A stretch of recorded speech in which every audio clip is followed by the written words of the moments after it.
Bonjour et bienvenue à toi, si tu ne me connais pas, moi c'est Mika et aujourd'hui j'ai envie de te parler du combat ordinaire. Et déjà c'est quoi le combat ordinaire? Eh ben à la base c'est ça. Le combat ordinaire est une bande dessinée parue entre 2003 et 2008, composée de 4 tomes. Cette BD écrite par Manu Larsenet nous raconte l'histoire de Marco, un photographe de guerre sujet à des crises d'angoisse qui est fatigué de photographier des cadavres exotiques ou des gens en passe de le devenir. Il va donc s'installer à la campagne pour changer de vie et tenter de vaincre ses névroses. Durant ces 4 tomes, nous allons donc suivre Marco dans sa quête de reconstruction personnelle avec toutes les interrogations que cela peut apporter et les rencontres qu'il y fera. Tels que Monsieur Mesrib, un petit vieux avec qui il sympathisera, ou Emily dont il tombera amoureux. Alors dit comme ça n'a pas l'air super intéressant, voire même un peu chiant, mais ce qui fait la force de cette BD, c'est qu'elle est très drôle et particulièrement bien rythmée. Les moments les plus sombres s'enchaînent avec des moments légers, ce qui ne permet pas de rester dans la déprime. De plus, les personnages rencontrés sont attachants, les différents sujets abordés sont intéressants et variés. Car oui, durant les 4 tomes qui permettront à notre héros de trouver sa place, un grand nombre de sujets seront abordés, des sujets proches de la réalité et pouvant toucher tout le monde. Comme la quête d'identité bien sûr, mais aussi le racisme, la relation parent, le deuil, la place de l'homme dans la société, le pardon, l'amour et une pléthore d'autres sujets passionnants. Et c'est une œuvre qui fait du bien, car les différents sujets abordés nous permettent de nous y replonger à plusieurs moments de notre vie en n'y trouvant pas forcément la même chose, un peu comme un grand buffet d'idées dans lequel on va piocher quand on en a besoin. Pour l'instant, je suis resté assez flou sur le contenu de la BD, mais ça c'est pour 2 raisons. La première, c'est parce que je veux éviter de spoiler, parce que j'aimerais bien que vous essayiez de découvrir cette BD par vous-même, parce qu'elle en vaut vraiment le coup. La deuxième, c'est parce qu'il y a eu un film sorti en 2015. Cette adaptation a été réalisée par Laurent Tuel et va me permettre de vous expliquer plus en détail ce qu'il y a bien dans cette BD. Alors entendons-nous bien, faire un film c'est compliqué, adapter une BD ça l'est encore plus. Je ne suis donc pas là pour dénigrer le travail de Monsieur Tuel, qui a déjà le mérite d'avoir réussi à adapter cette BD malgré les réticences originales de Manu Larsenet. Non, moi je veux juste vous exposer mon point de vue sur ce qui, pour moi, ne fonctionne pas dans le film. Et comme la BD a 4 tomes, eh ben on va séparer ça en 4 points. Allez c'est parti.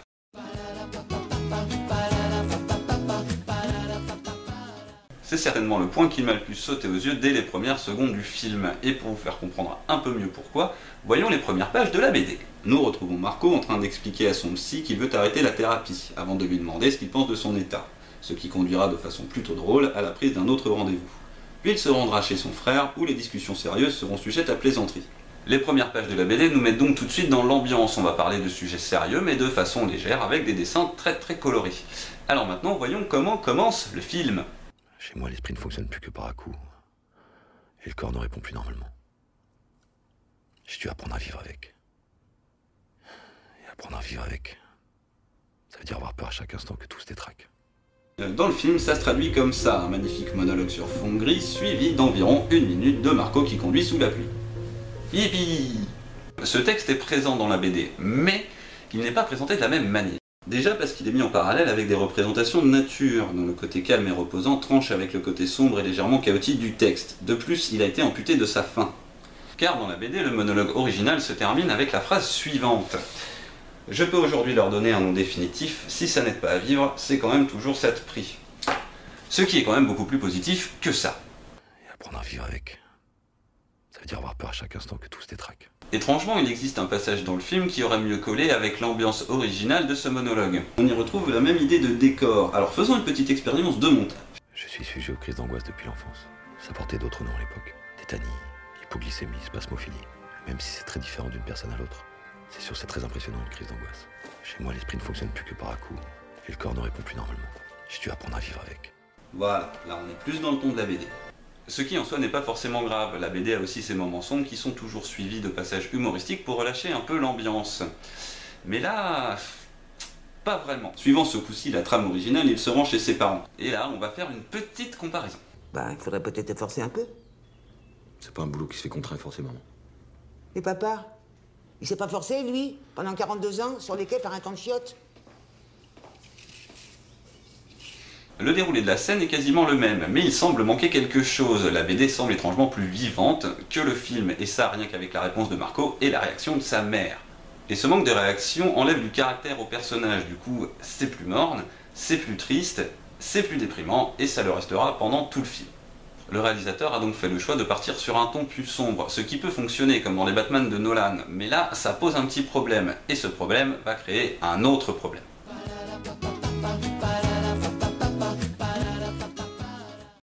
Alors soyons clairs, je n'ai rien contre les acteurs du film, je ne les ai vus pour la plupart que dans celui-ci, et je serais un peu mal placé pour critiquer leur talent d'acteur.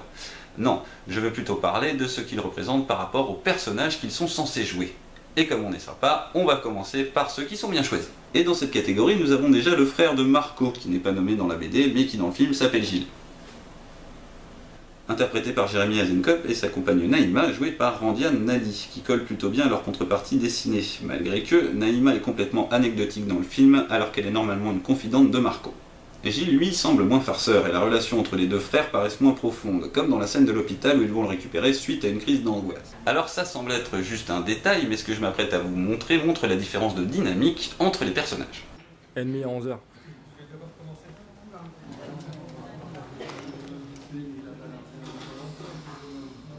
Faut que tu me sortes d'ici. T'es sûr?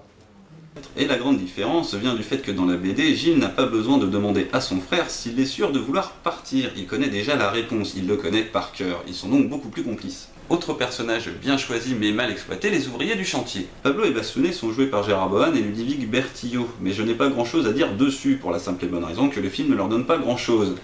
Et c'est bien dommage. Alors déjà, qui sont-ils à la base? Eh bien à la base, ce sont eux, les quantités négligeables du titre. Ce sont des employés de l'atelier 22 du chantier naval dans lequel travaillait le père de Marco, et ce chantier reviendra plusieurs fois dans l'histoire car Marco décidera d'en faire le thème de sa prochaine série de photos. Et le chantier et les ouvriers sont très importants car en plus de faire partie des racines de Marco, et par extension de poser la question sur l'importance des racines dans la vie de quelqu'un, ils sont un parfait exemple de la place de l'ouvrier dans la société capitaliste où il ne semble qu'être une ressource, une quantité négligeable. Et ça c'est juste un petit exemple des thèmes abordés dans la BD, mais sur lequel le film fera l'impasse très vite, probablement par manque de temps. Du coup ces personnages ne seront vraiment pas exploités, et c'est dommage. Et c'est la même chose pour les parents de Marco, sur lesquels je ne vais pas m'attarder, puisque déjà il faudrait spoiler, et qu'en plus dans le film je les trouve inintéressants au possible. Il n'y a pas grand chose à dire sur ces deux personnages joués par Olivier Perrier et Liliane Rovère, mis à part le fait que je ne ressens pas le côté femme forte qui cache sa souffrance que dégage la mère de Marco dans la BD. Parce que là, désolé pour l'actrice, mais elle fait plus victime que femme forte. Encore une fois, dommage. Et là on va commencer à attaquer les cas qui m'agacent, avec notamment ce bon vieux monsieur Mesrib. Un vieux monsieur semblant fort sympathique qui deviendra ami avec Marco avant d'avoir une relation plus conflictuelle. Relation conflictuelle que je ne détaillerai pas car elle fait partie des points les plus intéressants de la BD, notamment par les questions qu'elle pose. Ce personnage est complètement faussé par rapport à son alter ego dessiné.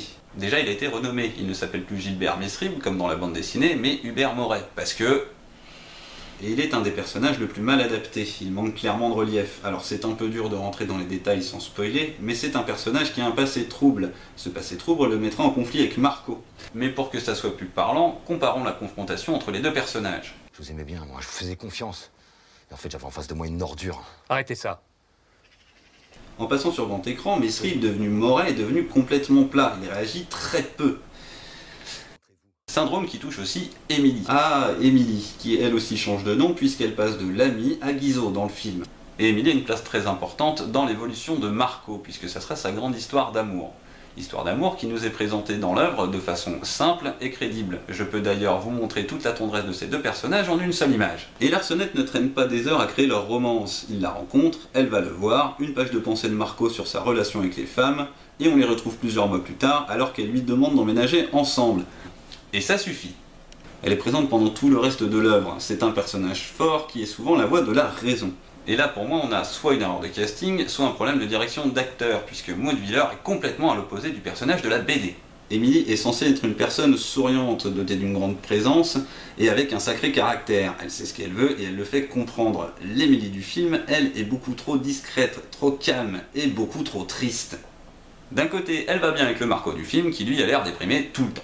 Et là, pas de doute sur la direction d'acteur. Nicolas Duchauvel ne fait pas un bon Marco, déjà physiquement, voilà Marco dans la BD, voilà Larsonnette qui s'est très clairement inspiré de lui-même pour le personnage, et voilà Nicolas Duchauvel. Le problème, c'est qu'il a un côté beau gosse qui ne cadre pas du tout avec l'image de Marco, on a du mal à s'identifier. Et une fois de plus, il est trop calme, manque de relief, et il n'est pas assez souriant. Malgré ses névroses, Marco est un personnage positif et joyeux, quelqu'un de sympathique, chose qu'on ne retrouve pas ou peu dans le film. Du coup, il en est beaucoup moins attachant. Mais il est également possible que tous ces problèmes ne soient pas dus au casting, mais à autre chose.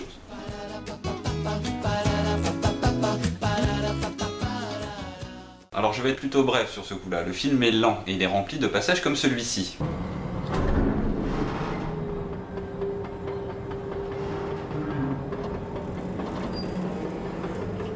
poser l'ambiance, c'est bien, mais dans ce cas précis, ça alourdit un rythme qui n'en avait clairement pas besoin. Bizarrement, en regardant le film par petit extrait dans le cadre du travail pour cette vidéo, certains passages m'ont paru beaucoup plus intéressants. Sauf que, une fois remis dans leur contexte général, ils paraissaient beaucoup plus ennuyeux, avec moins d'impact, puisque noyés par de longs moments inutiles. De plus, à plusieurs reprises, on a ce qu'on pourrait appeler le syndrome Dark Knight Rises, en référence à la fin du troisième opus de la trilogie Batman de Nolan. Alors pour ceux qui ne comprennent pas vraiment ce que c'est quand une scène perd tout son impact parce qu'elle n'a pas été coupée au bon endroit. Explication par l'exemple avec ce passage qui m'énerve le plus dans le film. À un moment, Marco et Emily vont se brouiller suite à des divergences d'opinion. Marco va donc tenter de séduire sa belle avec une des plus belles définitions de l'amour, toute œuvre confondue. Clairement mon passage préféré de la BD, déjà pour cette phrase qui je trouve est une des plus belles définitions de l'amour qui existe, mais aussi par le fait qu'on ne sait pas ce que va répondre Emily, on ne sait pas ce qui va se passer. C'est beau, c'est simple, c'est efficace, et ça suffit. Mais apparemment pas pour Laurent Tuel, qui a décidé de rajouter ça. Et personnellement, ça me gâche cette scène que j'attendais avec impatience. Ça et le fait que Nicolas Duchevel sourit, alors que normalement Marco n'est pas censé être à l'aise à ce moment-là. Alors pour vous prouver mon point de vue, voilà ce qui se passe si on enlève la fin. Tout. Tout est mieux avec toi que ça. Et pour moi, il n'y a pas photo, la scène gagne en impact émotionnel une fois qu'on en a enlevé la fin. Après, ce genre de problème peut venir beaucoup de...